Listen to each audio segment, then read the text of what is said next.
Have you ever pondered why some people seem content with fewer possessions? It's a question that taps into a concept that has been steadily gaining traction in our modern world, a concept known as minimalism. Minimalism, at its core, is about reducing the non-essentials in your life to make room for what truly matters. It's not about living in a sparsely decorated room with a single chair, nor is it about owning only 7 shirts and 7 pairs of socks. It's a lifestyle choice that encourages you to focus on quality rather than quantity, and to seek fulfillment in experiences and relationships instead of material possessions. Minimalism is about intentional living, about making the conscious decision to surround yourself with only the things that add value to your life. It's about decluttering, sure, but it's also so much more than that. It's about decluttering your mind, your schedule, your relationships. It's about stripping away the excess so you can focus on what's truly important. Over the past few decades, we've seen a significant rise in the adoption of minimalism. In an age where consumerism is often the norm, where we're constantly bombarded with messages telling us to buy more, to own more, to be more, minimalism offers a refreshing counter-narrative. It's a response to the overwhelming clutter, both physical and mental, that seems to define our lives. People are beginning to realize that more is not always better, that the relentless pursuit of material wealth often comes at the expense of our time, our peace of mind, and our ability to truly live. They're beginning to understand that minimalism is not about deprivation, it's about liberation. In a world that often equates success with excess, minimalism offers a different perspective. It challenges the notion that happiness can be bought, that fulfillment can be found in the next big purchase. It encourages us to slow down, to appreciate the simple things, to find joy in the everyday.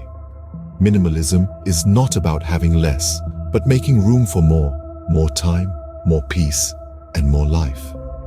It's about choosing to live a life that is, in many ways, countercultural, but in the end, it's a choice that many are finding leads to greater satisfaction, fulfillment, and freedom. So, why embrace minimalism? What does one stand to gain? Well, let's delve into the benefits of this lifestyle. First off, minimalism can significantly contribute to mental clarity and less stress. Picture this: you're sitting at a desk littered with papers, pens, random knickknacks, and a coffee mug from 2 days ago. Now, imagine a clean, pristine workspace with just your laptop, a notebook, and a single fresh cup of coffee. Which one seems more conducive to productivity and calm? The latter, right? That's the power of minimalism. It's all about reducing the clutter, both physically and mentally. It helps to eliminate distractions, allowing us to focus on what truly matters. But it's not just about tidying up your surroundings. Minimalism also extends to our thoughts and actions. When we're not overwhelmed by unnecessary stuff, our minds can breathe, think clearly, and make better decisions. So, minimalism is not just about having fewer things. It's about gaining more mental space and peace. Moving on, the second benefit of minimalism is financial freedom. You might ask, how so? Think about it. The less we're enticed by the latest gadgets, the trendiest clothes, or the newest car models, the less we spend. And the less we spend on things we don't need, the more we save. Let's take a simple example. If you decide to adopt a minimalist wardrobe, you're choosing quality over quantity. You're not impulsively buying fast fashion items that will be out of style in a month. Instead, you're investing in timeless, durable pieces that will last you years. This not only saves money in the long run, but also helps to reduce waste and contribute to a sustainable lifestyle. So in essence, minimalism isn't just about having less. It's about making room for more of what's truly important. It's about being mindful of our consumption and our impact on the world. Minimalism isn't about deprivation, but liberation from the trappings of consumerism. But how does one practically apply minimalism in their life? Let's start with possessions. Our homes, often cluttered with items we've accumulated over the years, are the perfect place to begin. It's not about throwing everything away, but rather about assessing what truly adds value to your life.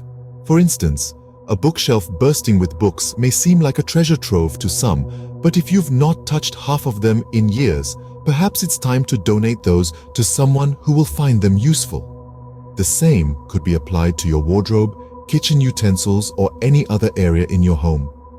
Next, relationships. Minimalism isn't about cutting people out of your life, but more about focusing on the relationships that truly matter. It's about investing time and energy into those who enrich your life, rather than spreading yourself thin across numerous acquaintances. It's about quality over quantity. Now, let's talk about commitments. We often overcommit ourselves, leading to stress and burnout. Applying minimalism means being selective about the commitments we make. It's about saying no to things that don't align with our values or contribute to our happiness. It could be as simple as declining an invitation to a social event that doesn't interest you, or stepping down from a committee that doesn't fulfill you. But remember, minimalism isn't a strict set of rules to follow. It's a personal journey. It's about making decisions that suit your lifestyle and values. You might find minimalism in your digital life more appealing than in your physical possessions, or vice versa. It's about finding what works for you. In the end, minimalism isn't about deprivation, but about making space for what truly matters. It's about decluttering not just your home, but your life, your relationships, and your commitments. It's about living intentionally with less, but with more purpose. In minimalism, the journey matters more than the destination. Minimalism is not just a personal choice. It has wider societal implications as well. One of the most significant impacts of minimalism is its potential to promote a more sustainable lifestyle. By opting for less, we are choosing to consume less, which in turn reduces our carbon footprint. Let's take fashion, for example. The fashion industry is one of the most polluting industries in the world. However, a minimalist approach to fashion, which emphasizes quality over quantity and longevity over trends, can significantly reduce the demand for fast fashion. This not only decreases waste, but also reduces the energy consumption and carbon emissions associated with the production and disposal of clothes. Similarly, a minimalist lifestyle can also promote sustainability in our homes. By choosing to live with less, we can reduce the amount of waste we produce and the energy we consume. For instance, a smaller living space requires less energy for heating and cooling, while owning fewer appliances reduces electricity use and electronic waste. But the societal implications of minimalism go beyond sustainability. By reducing physical clutter, minimalism can also lead to a more focused and productive society. Consider the workplace.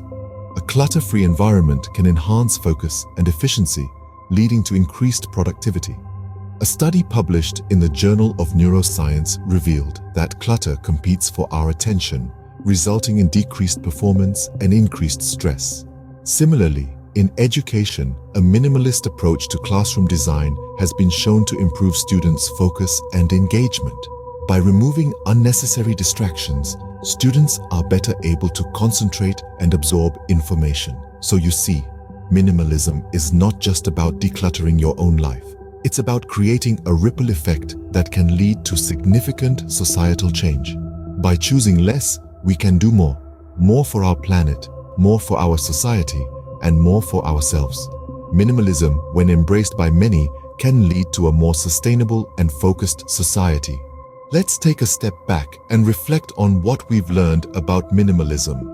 This fascinating philosophy, as we've seen, is less about stripping back to the bare bones and more about making space for what truly matters. By cutting out the clutter, whether physical or mental, we can focus on the experiences, people, and passions that bring us genuine joy and fulfillment. We've delved into the myriad benefits of adopting a minimalist lifestyle, from reducing stress and anxiety to fostering a sense of freedom and control. Minimalism can truly be transformative. It's not just about having fewer possessions, but about leading a more meaningful life. It's about making mindful decisions about what we allow into our lives and what we choose to let go of. We also explored how to put minimalism into practice. It's not a one-size-fits-all approach, and it's not about achieving a certain aesthetic. It's a personal journey that involves evaluating our needs, values, and aspirations, and aligning our lifestyle with them. This practice of intentional living can lead to a greater sense of satisfaction and contentment. We've discussed the wider societal implications of minimalism. It's a movement that challenges the consumerist culture and encourages us to question our relationship with material possessions. By promoting responsible consumption and sustainability, minimalism can play a role in addressing some of the pressing environmental issues of our time. So, as we wrap up this exploration of minimalism, I invite you to consider how this philosophy could fit into your life. It might mean decluttering your home, reassessing your priorities, or simply being more mindful of your consumption habits. But remember, it's not about deprivation or sacrifice. It's about focusing on what truly enriches your life and letting go of what doesn't. Remember, the goal of minimalism isn't to own less, but to live more.